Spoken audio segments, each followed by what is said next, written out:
اس رات کو تلاش کرنے کی کچھ نشانیاں بھی ہیں۔ سب سے پہلی نشانی یہ ہے کہ لیلۃ القدر کی رات میں وہ رات بڑی ہی پرسکون ہوتی ہے، اس میں شور و شغف نہیں ہوتا۔ دوسری نشانی یہ ہے کہ وہ رات عام راتوں کے نسبت ٹھنڈی رات ہوتی ہے، لیکن اس میں کوئی آندھی یا اس طرح کی چیزیں نہیں ہوتی، بڑی پرسکون رات ہوتی ہے۔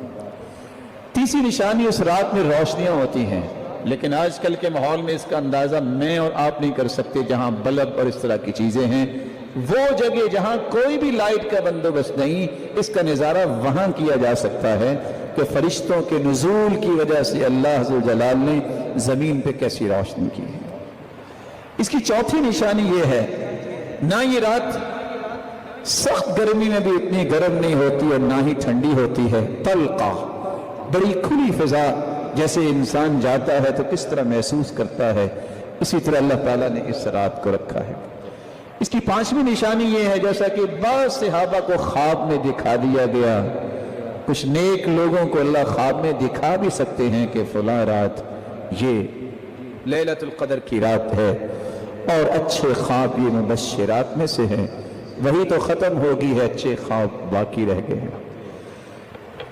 اور بعض علماء نے لکھا ہے کہ اس رات میں جو قیام کرتا ہے، جو لذت اس رات اسے محسوس ہوتی ہے، وہ دوسری راتوں میں محسوس نہیں ہوتی۔ لیلۃ القدر کی نشانیوں میں ایک نشانی یہ بھی ہے کہ جب اگلے دن سورج نکلتا ہے تو اس کی شعاعیں اتنی تیز نہیں ہوتی۔